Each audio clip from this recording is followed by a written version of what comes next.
African Democratic Congress has criticized Vice President Kashim Shettima for focusing on the plight of Palestinians in his United Nations address while ignoring Nigeria's worsening insecurity and economic hardship. The party said the speech was a missed opportunity to rally global support for the country's crisis. ADC Deputy National Publicity Secretary Jackie Wires lamented that insecurity was crippling agriculture, displacing farmers and driving up food prices nationwide. She described recent images of armed bandits holding a press conference in Katsina State as a national shame and proof of government's loss of control. Wires accused the administration of seeking international relevance at the expense of Nigeria's well-being, warning that hunger was now a daily reality for millions. She urged leaders to prioritize security and dignity at home, insisting no foreign rhetoric could mask the country's painful realities. This is more like a continuation of your earlier statement when you were reacting to Governor Basiutu's comments against the opposition parties. Now, ADC Slams Shettima, for relegating Nigeria's insecurity and hunger situation to the background during his UN speech in favor of the war against Palestinians. What is your take on this position? Fortunately, I don't have any business with ADC. But actually, if you monitor, I monitored that speech yesterday night, and I quickly left my sitting room to my study to go and sleep on my table. And my children came around to ask me, Daddy, what is the problem? I said, did you hear what the Vice President of the Federal Republic of Nigeria, you heard what he was saying there? And he went there as a proxy for our president. He was not invited to that UN assembly. It is the president of Nigeria that was invited. Then he sent him to represent him. So the speech he read yesterday was not his speech. It was the speech of his principal. Mm-hmm. I was expecting, the only request they made was for Nigeria to have a permanent place in the Security Council of the UN Assembly. Then they were fighting for support for Palestinians, what is happening in Gaza, what is happening in Israel and others. Come, what is happening in Gaza, what is happening in Israel, that is not happening here. You know the numbers of people? We heard the numbers of houses that they were bringing down in Gaza and others.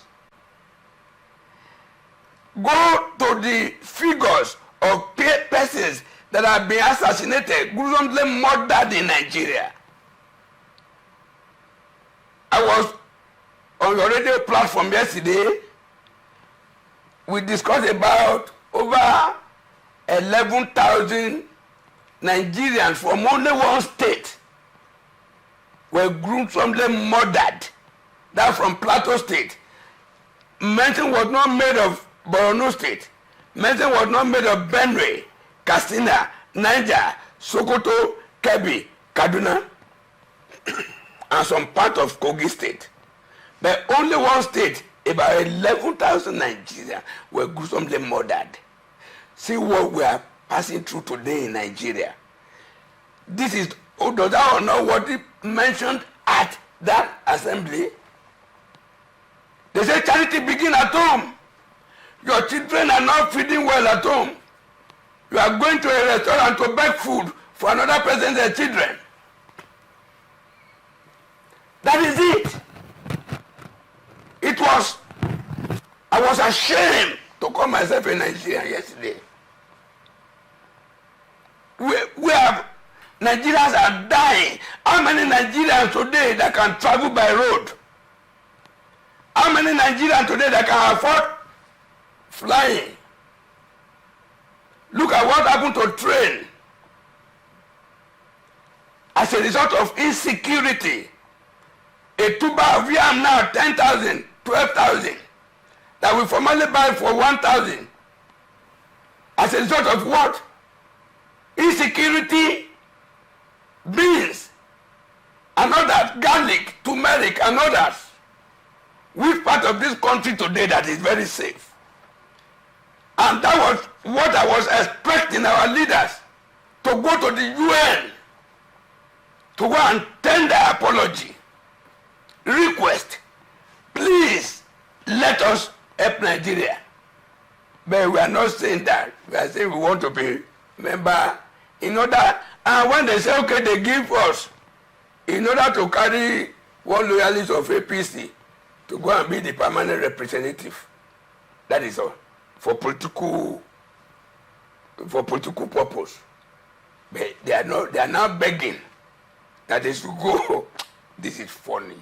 It's laughable. It's a saddened situation. No Nigerians yesterday. Since yesterday, no Nigeria. In the UK, in the US, every part of the world that we have link. That was the topic of discussions yesterday. Well, one would say to a large extent, is this a reflection of where the heart of the government is? Is this a reflection of what the government considers a priority? Because the question would be, is hunger and insecurity pressing for, is it a pressing need? Is it a priority for the government? Because one would say if it is costing the government so much, if it is causing sleepless nights, so probably that will be forefront, that will be heavy, on the hearts of Nigerian leaders, and probably during the United Nations where Nigeria was given opportunity to make its speech, the first issue would have been that which Nigeria considers a priority. Do you know, as I speak here, my children are with me. Some of their friends in the university too are with them in the house. We still have domestic staffs. We have some other friends that just come and visit. If I wake up in the morning, if there is nothing they will eat morning, afternoon, and night, if I'm not too sure of it, I don't think of anything again. The only thing I think is, how will I make sure these people are fed? Not to manage, to be well fed.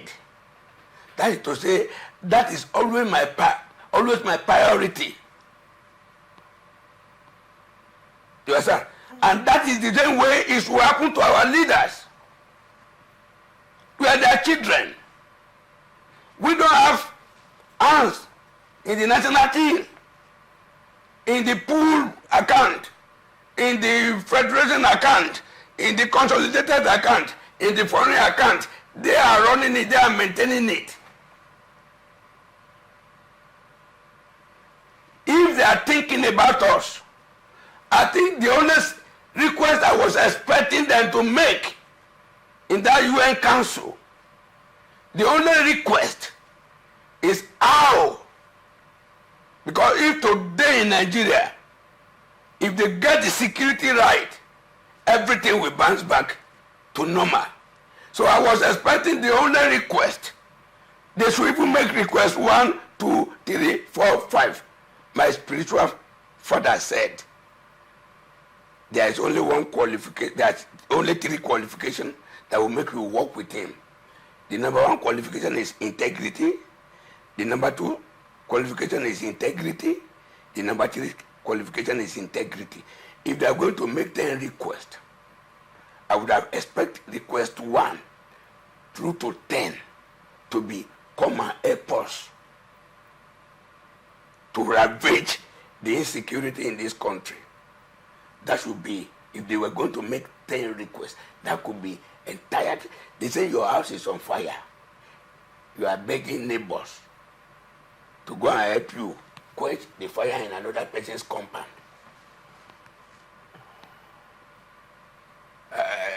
They say it's something, but I won't want to mention. It could be offensive. It could be an hate speech, but it's something. When your house is on fire and you are begging your neighbor, please help me go and quench fire in the other person's compound, where your children are trapped already in fire. You are not begging neighbors not to rescue you, but to go and rescue your neighbor. One would say, is there a disconnect between the leadership of the country and the citizens of the country? Is there a disconnect? Is it possible? Because one would say that the president receives security intelligence and information. Yeah. Is there a disconnect? Because is it possible that the president does not know the extent of insecurity in the country? I mean, Southeast is ravaged with insecurity. The North is ravaged with insecurity. Yes. Literally every part of the country is ravaged with insecurity. And then I also saw that video where the bandits did a press conference and they were threatening.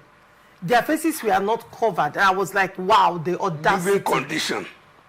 The audacity. Threatening. There was another video I saw where bandits were moving on machines in the middle of the night. You could see the long line because of the headlights of their motorcycles.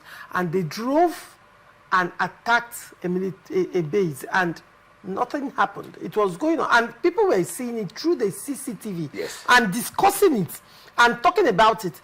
And they were saying, see this guy, this one has done this one. And I was like, what exactly is going on? Is there something that Nigerians don't know that we need to know? That at this point, is there a cabal? Is there something we need to know? There's nothing we need to know. This is my area now, this security. There is nothing we need to know that our leaders do not know. You understand? But they don't take it as a priority. Why? Because it's not going to affect them. The lives of Nigerians don't matter. It doesn't matter.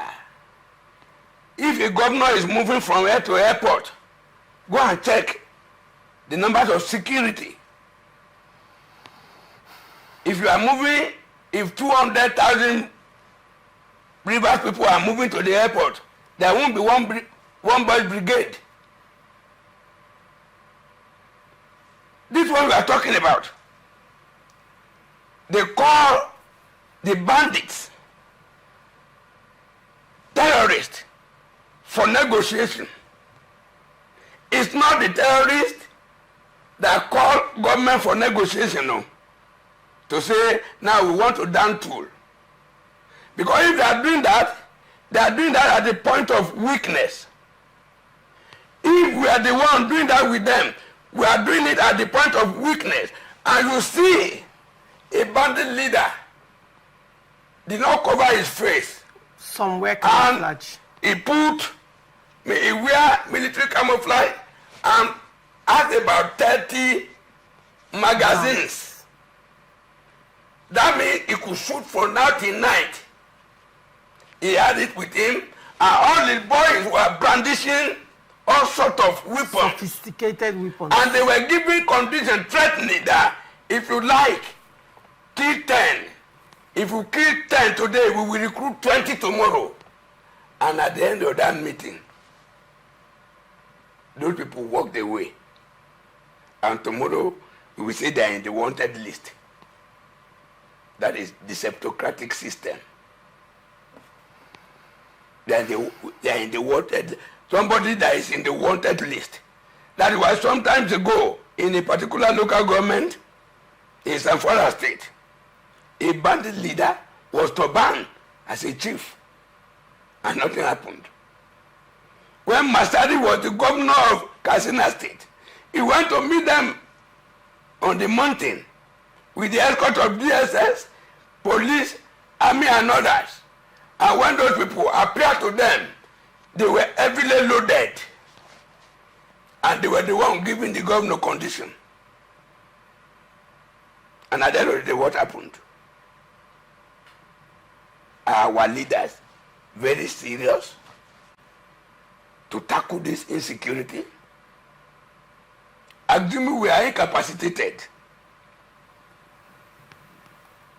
Look at that when the president went to that village in Benue State, the president openly asked the IG, you mean with all this, no single arrest? Do you know, less than 1 month, the women, they came out and blocked the main road, that they don't want military in that area again. They asked them, why didn't you want military here? They said military men are there, and in their front, they are still burning houses, killing people, that the military are actually not doing nothing. And do you want to blame the military there? Because of the principle of command and control. There's no military man that can raise gun to shoot anybody without his commander permitted him. So what are we saying?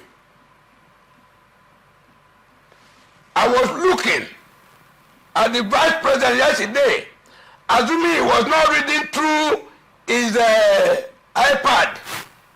I would have been thinking maybe he was doing that begging offhand. But he was reading from a speech that was presented to the member of the UN National Assembly.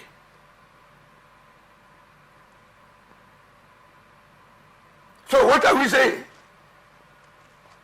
When I tell you that I may be packing my children and my wife to run to Burkina Faso, even in Burkina Faso, if it will be too long, I run to Cameroon or to Togo. We can trek from Togo, from Lagos to Togo.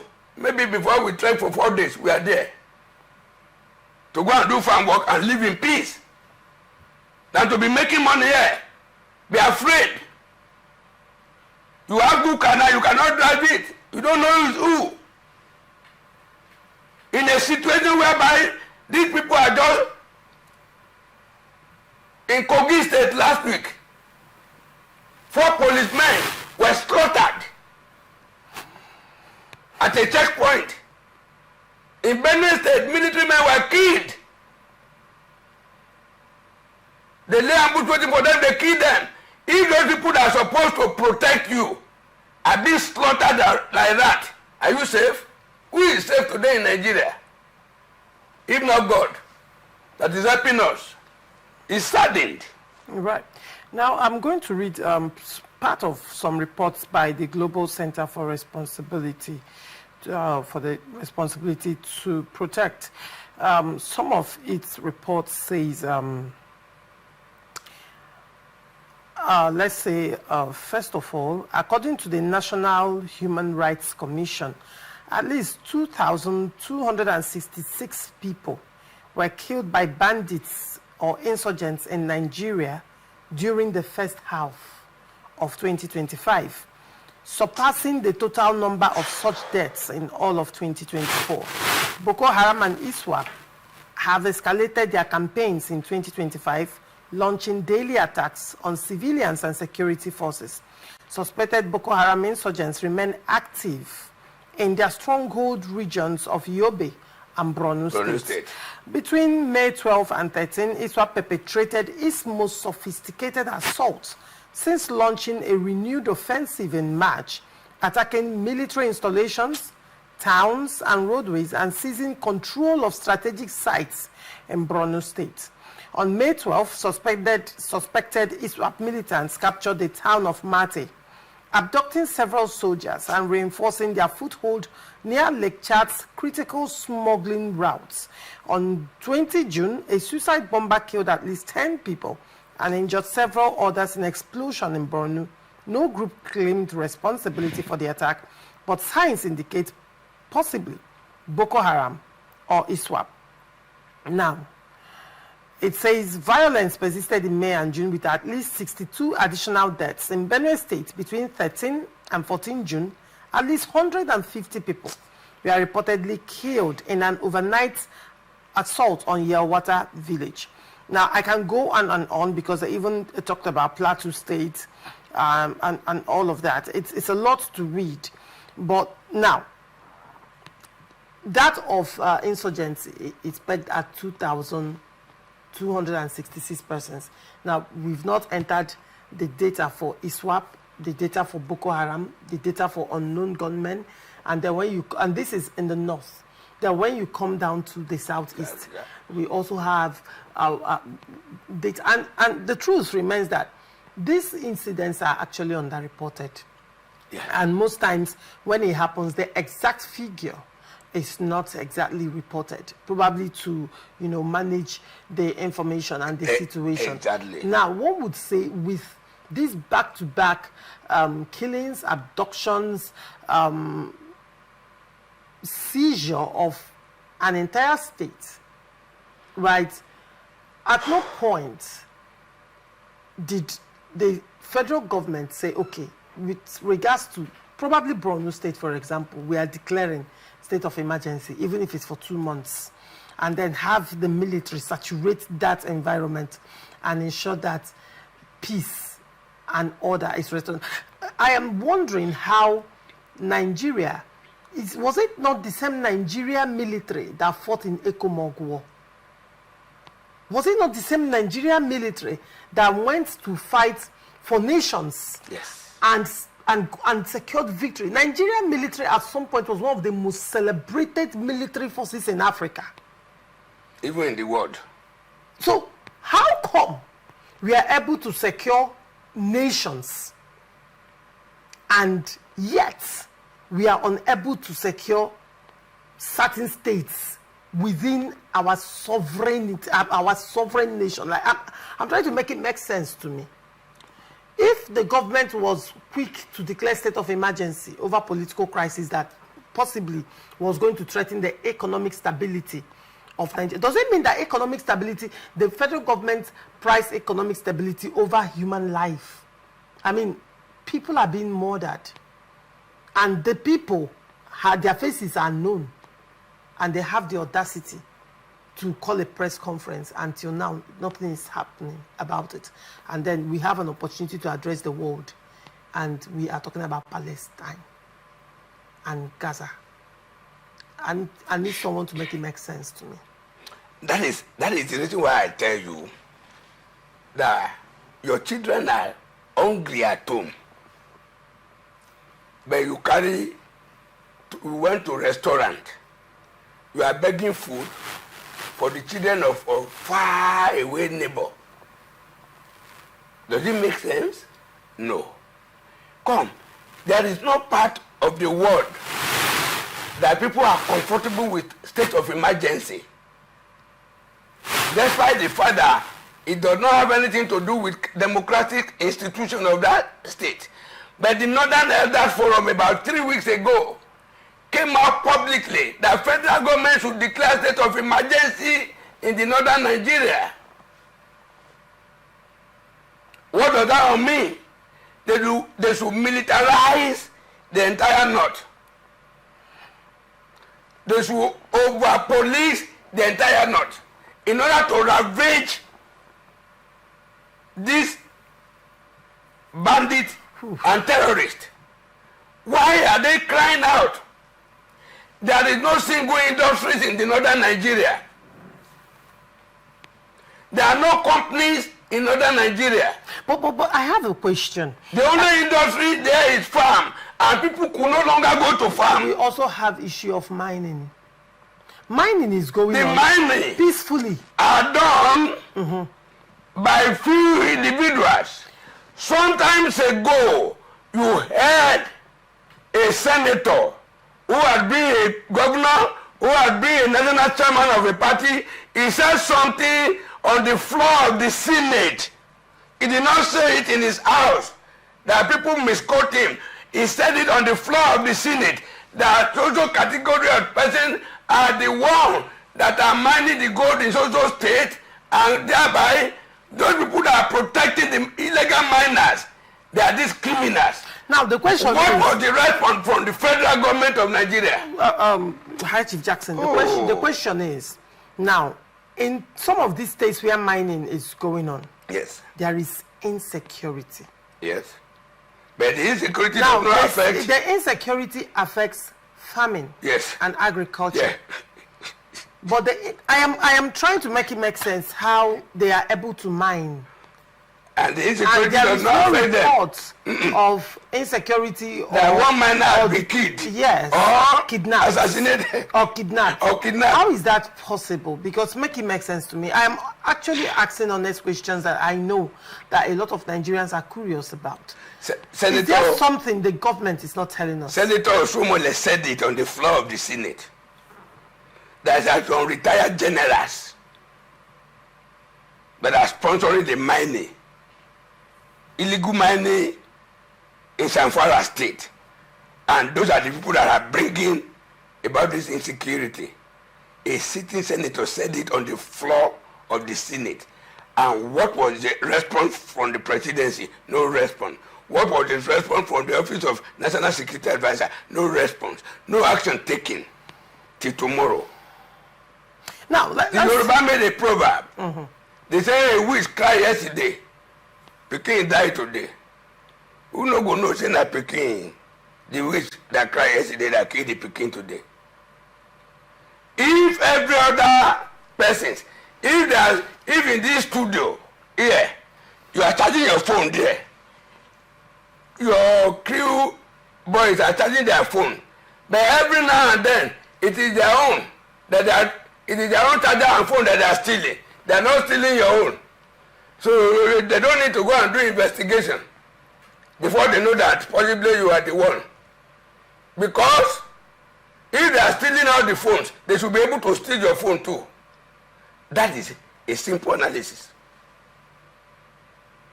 It's a sad situation. Okay, look at what happened in Borno State. The GOC 7 Division did what they call court martial last week, and they sentenced a young man to death. Yeah, a military man to death. For what?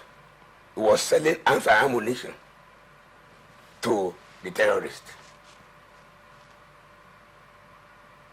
So what are you talking? The highest sabotage any man could experience in his life is sabotage from your house, from your room. Now, let's still look at some statistics before we round up. It says, in 2009, Boko Haram launched an insurgency to establish an Islamic State, which resulted in the deaths of tens of thousands of people and displacement of over 2 million. Their tactics include suicide bombings, abductions, torture, rape, forced marriages, recruitment of child soldiers, and attack against government infrastructure, traditional and religious leaders and civilians.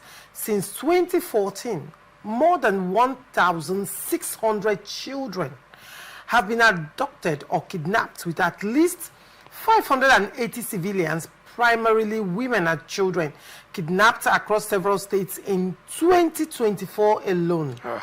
Armed groups like Boko Haram have recently strengthened their position by aligning with armed bandits. Now, these figures are actually disturbing. Now, this does not include men, right?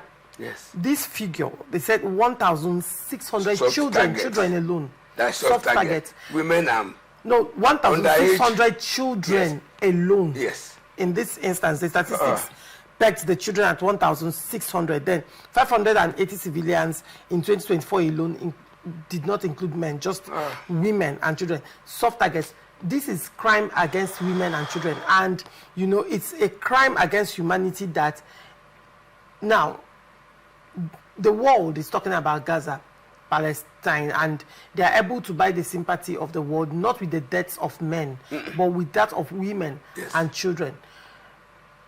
And Nigeria went to UN to not present that our own women and children are being killed by armed bandits, Boko Haram. But they were talking about women and children of Palestinians that were being killed. Now, I am not in any way sweeping under the carpet the plight of Palestinians, but I am in Nigeria. Yes.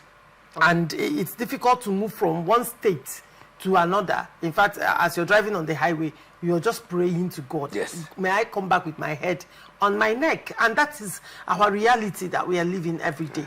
So now one would say, like I will ask again, is there something the government is not telling us?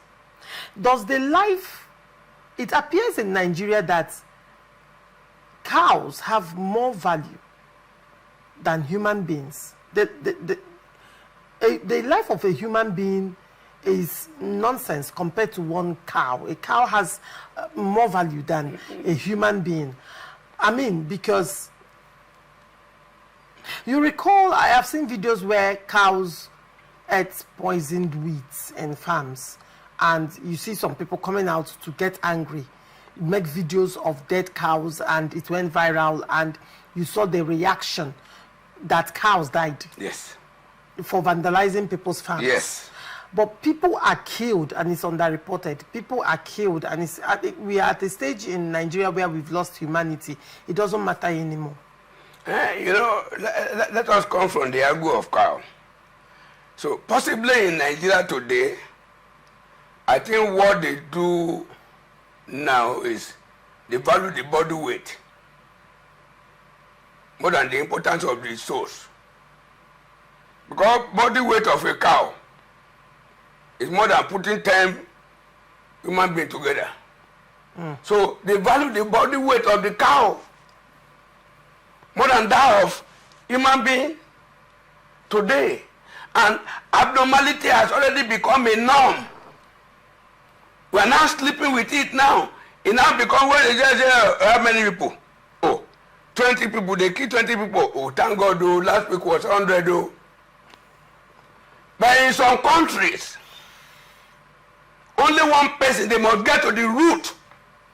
The world stands still. The world stands still. They must get to the root. Why? How? They must ask questions. Why? And how did it happen? But here, we even say, praise the Lord. We heard that in social state today, only 20 people were killed, though last week was 100. That means we have already accepted this thing to be part of our livelihood. That is it. And Nigerians are not going before the UN Assembly to beg, to plead that the country over should come to Nigeria to assist us. But we left this, ignored this, and we are begging for, you understand? Palestine. Palestine. And Gaza. And Gaza. Now, still talking on insecurity.